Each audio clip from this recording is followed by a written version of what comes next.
Thank you. Good morning, everyone. I wanted to start by saying hi. This isn't the way we were supposed to be gathering, but we're making the best of it. And it's wonderful to see so many familiar faces. And maybe even there's some people on here who wouldn't have a chance to be part of this conversation if we were in person. So I think it's really great that we're able to use the wonders of technology to be together in this moment. And our goal is to really continue that conversation around justice. And so if there's something that's on your mind, question, concern, this is the time to ask it, whether you're asking for personal guidance, Jewish wisdom, whatever we might be able to help. So we tried to spark that in the opening, but feel free to send in your questions. And it's great to see everybody's coming from Tennessee and Florida and Los Angeles. And I see there's people from Florida, New York, and Maryland on the call that I can see, and I can't even see all your wonderful faces at once. So any questions that you might have? Okay, so far everyone's letting us know where they're from.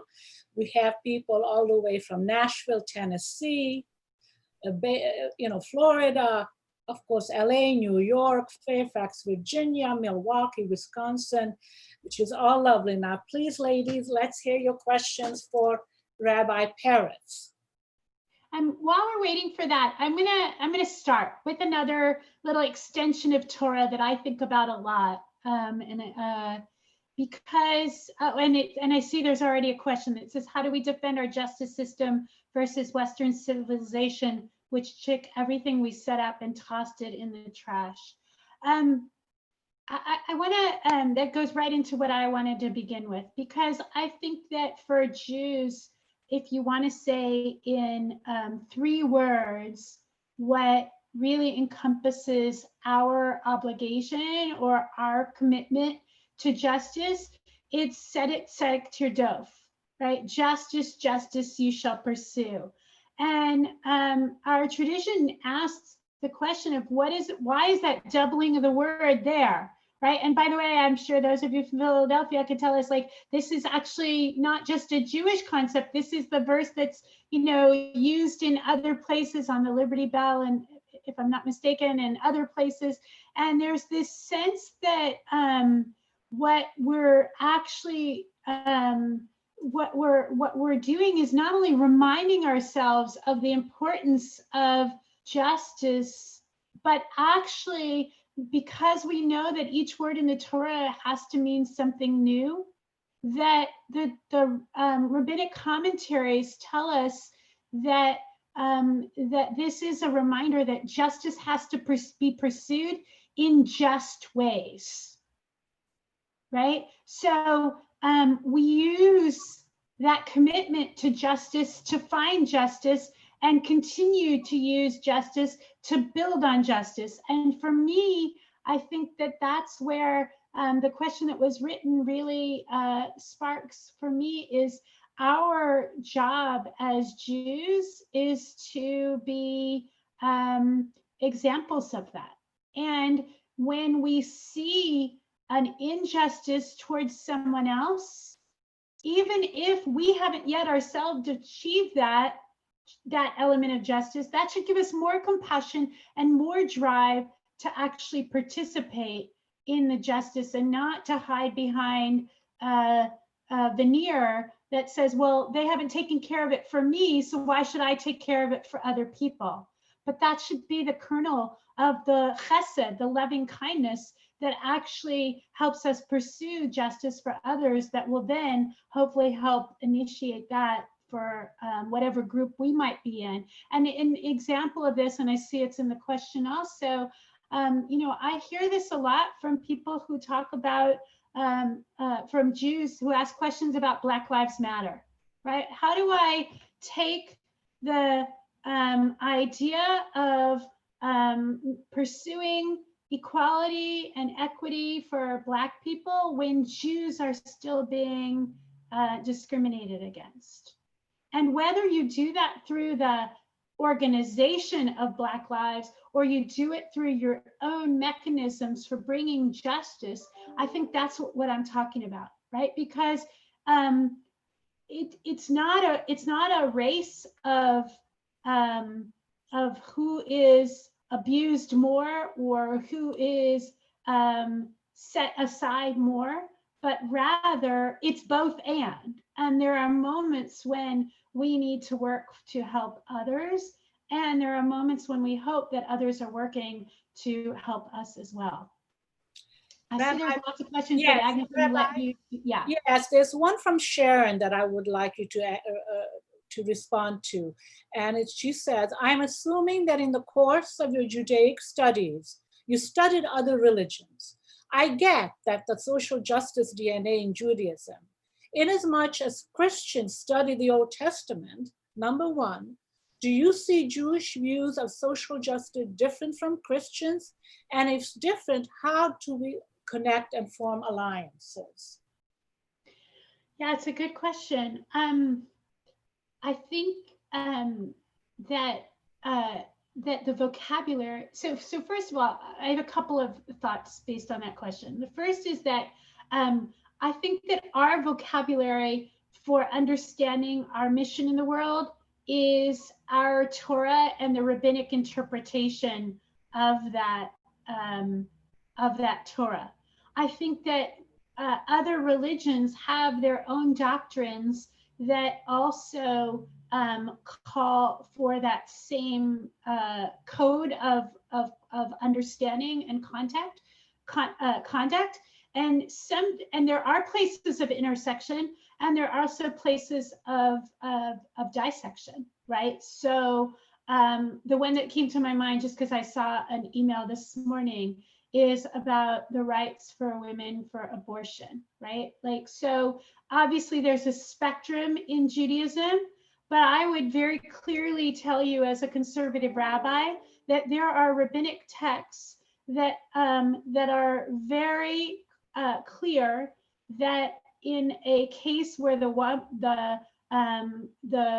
woman is in danger, and by the way, the rabbinic texts define danger as physical or mental, that there is that in those cases a fetus could be considered a rodef, a pursuer, and therefore there are times even from thousands of years ago where that would have allowed for an abortion. Our Catholic friends, for example, have no such text from earlier times that allow for that, and so they continue in most cases to hold on to a much stricter. So when you talk about specific issues, there may be places of intersection and there may be places of divergence. And I think the key when you want to talk about finding common ground is in what we learned from community organizing, which is you want to find the places of connection, the places of commonality, and start there. Because once you know you have things in common, not only can you work for those causes, but then the conversations about your differences are based on relationship and not just doctrine, right? And we know that when we're talking in relationship, that the outcome looks very different. When I see a human being, right? Just like on this, I'm so glad that we have so many people joining, and those whose faces I can see, it feels like a different conversation than those whose names I might be able to see. That means if I go to the next one, I have to be there for you to unmute. Excuse me, I know. Or those whose only phone number I can see, right? The more we take ourselves away from direct contact, the harder it is to like see the humanity of the other. And I think that that's how we start the common ground. Okay, this question comes from Judith Fogel. In this season of racial justice reckoning, Jews are suddenly seen as fully white. As a daughter of 2 Holocaust survivors, that makes me extremely uncomfortable. The left sees us as totally white, not a minority, not in need of any protection. The far right sees us not white, as other. We are caught between these two forces. How can we be fully engaged in racial justice without being made to feel that we leave our own identity at the door?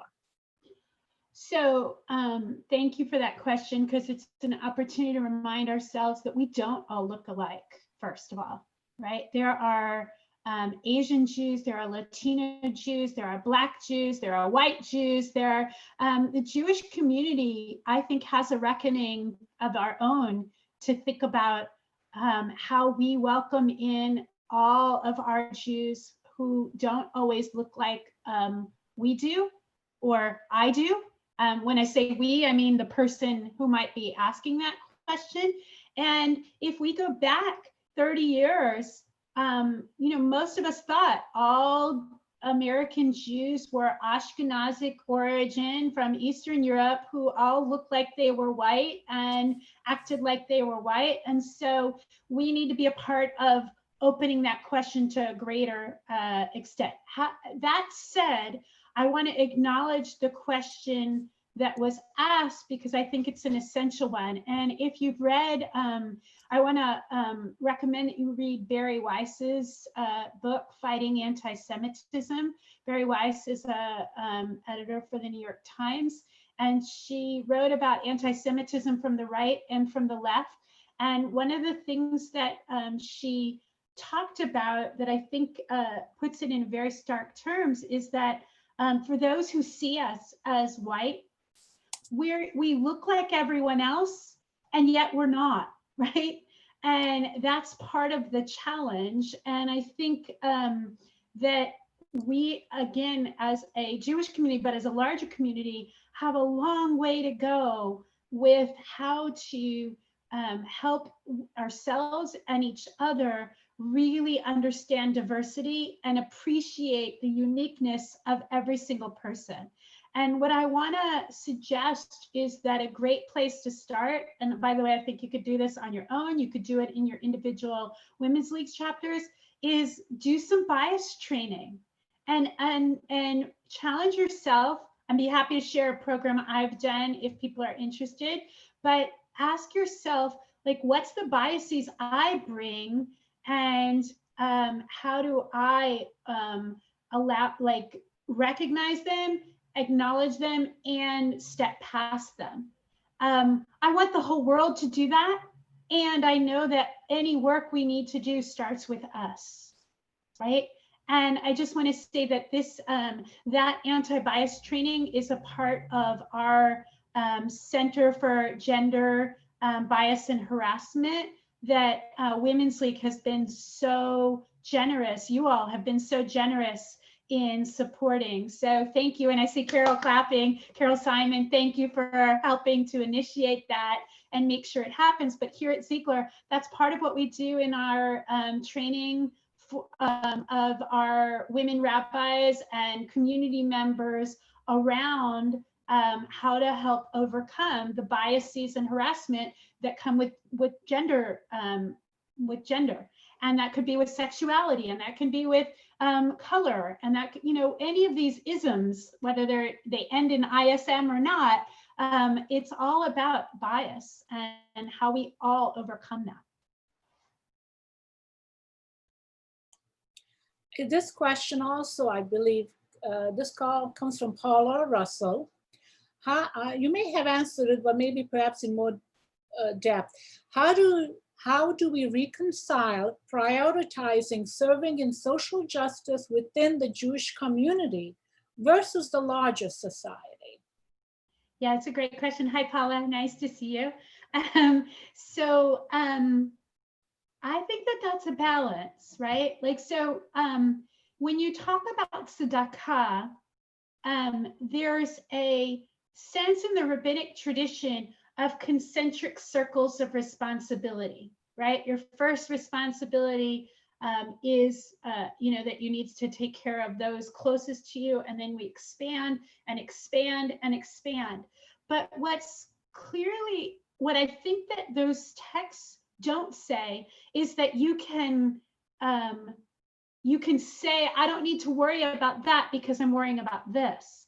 It's just saying that it's natural that we first think of those circles that we are most intimately connected to. And I think we're living at a time when we need to think, how do I make it a spiral? Meaning, I might start with an issue in the Jewish community that affects the Jewish community, and then I need to also ask the question of how does that affect the larger community? And if I encounter something in the larger community, I hope that we're giving you tools, you're giving yourself tools to be able to articulate to the world that you're not just doing that as a concerned citizen of the US, but you're doing it as a Jew who feels really committed to that. And that's how we also help expand thinking and bring out the idea that that we're larger than just our own community, right? When our values are being used to help think about the way the world is interacting with each other, then I think that that's really beneficial. So I know that's a big question, a big answer to the question, but I think it's a both and what I would say is my Jewish values and my commitments to the Jewish ideas of this never go away. I'm not afraid to talk about them, even in the larger world. Okay. This is from Cynthia Brooks. Rabbi, last weekend, a player for the Philadelphia Eagles posted a misattributed quote from Hitler about Jews, as well as quotes from Louis Farrakhan. The social media response that I have seen is, it's not a big deal, it's just Jews. Well, you know it's true, that's how Jews are, coming from both the African-American and white citizens alike. The silence from leaders who have condemned racism and bias is coming through loud and clear. How does one stand up to this type of thinking? I am concerned by what I am seeing comparing to slavery to the Holocaust, which is simply wrong. I study the Holocaust extensively and am a docent at our local Holocaust museum. Yeah, so I have several things to say about this one. I've been thinking about a lot. So the first thing that I want to say is that those that know me well know that I'm a really big sports fan, and I'm really happy I'm not a Philadelphia Eagles fan right now.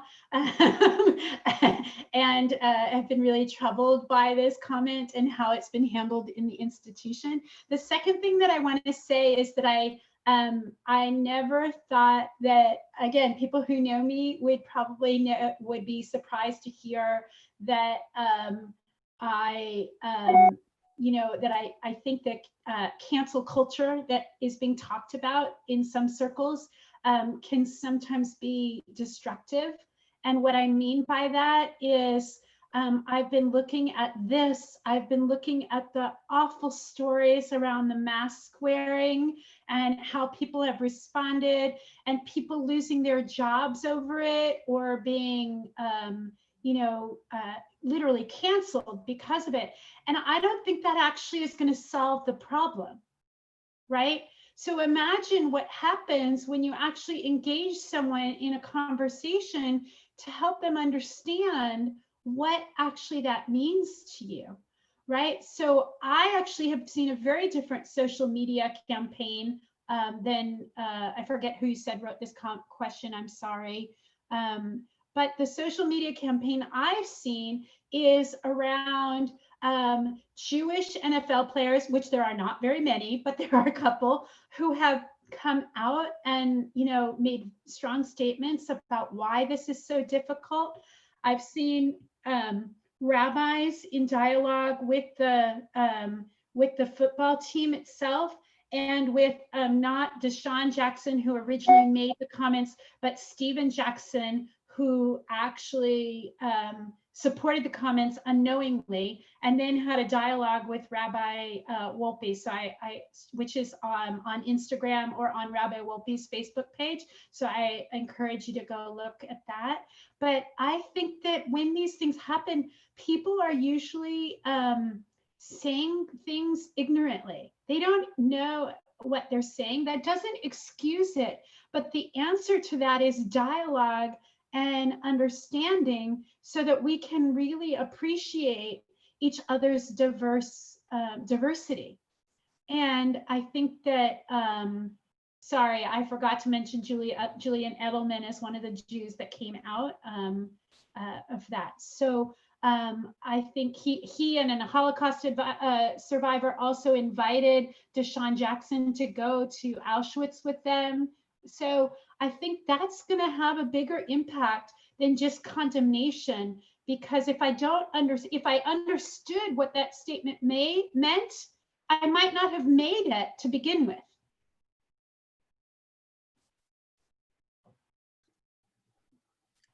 Let's see. This is coming from me. I've been thinking along these lines just very quickly.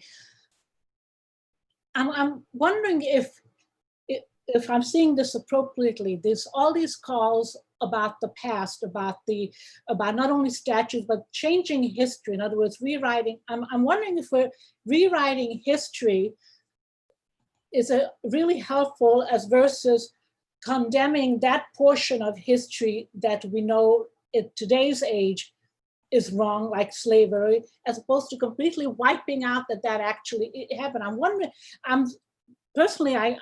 if it's going in the wrong direction by attempting to rewrite history as opposed to just commenting, putting a current comment on what was back 100 years ago or 200 years ago, like with Christopher Columbus even.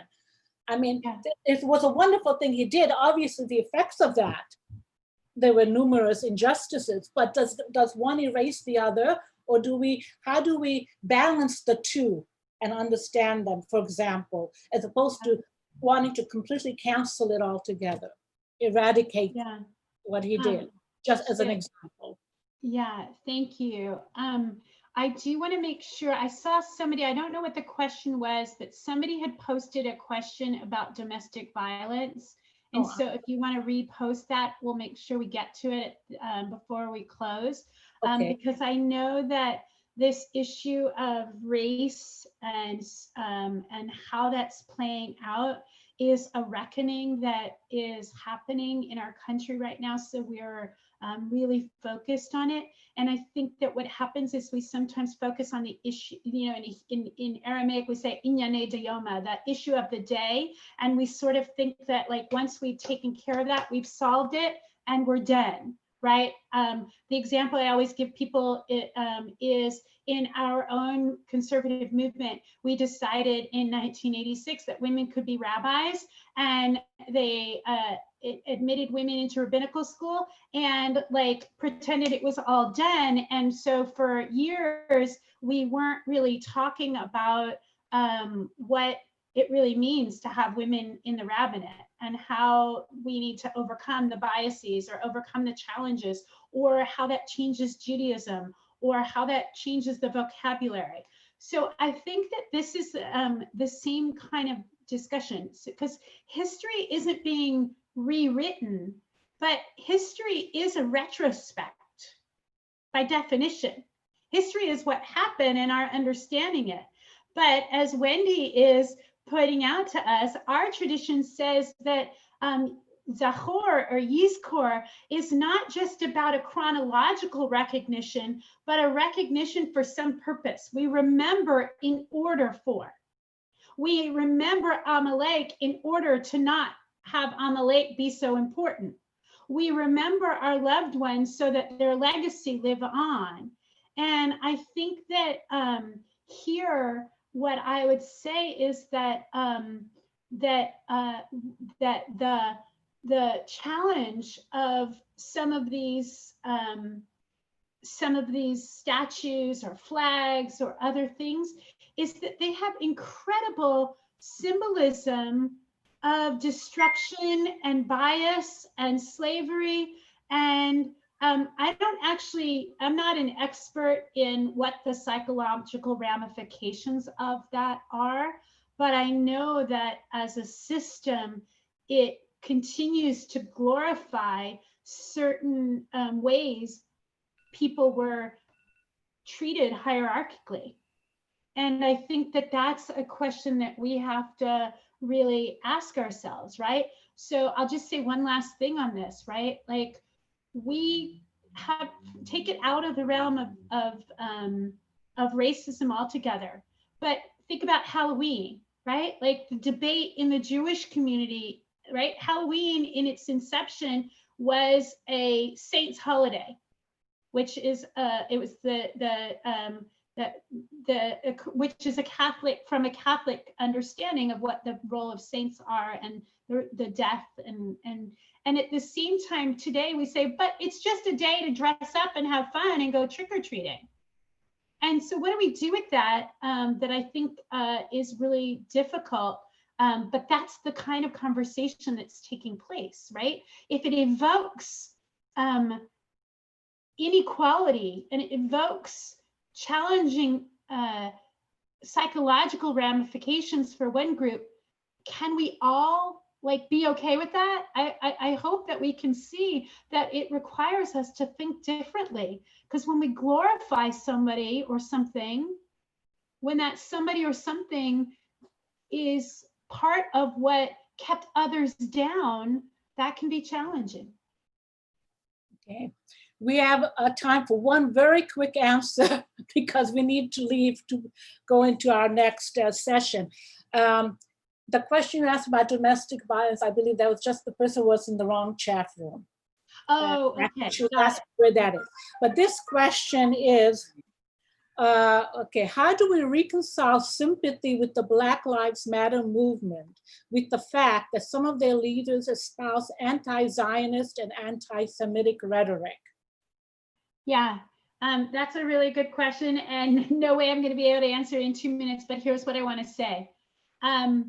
I think that there are individuals in any organization or any movement whose positions that are espoused are deplorable, right? I look at some in the Jewish community and say, like, there's no way I could support that position, right? And I think we have to separate out the positions of individuals and maybe of even one of the organizations fighting for justice with the cause. So I would hope that even if you feel like you can't get over the original associations with some of the individuals from within the Black Lives organization, not all of the people talking about Black Lives Mattering in the world are from that organization.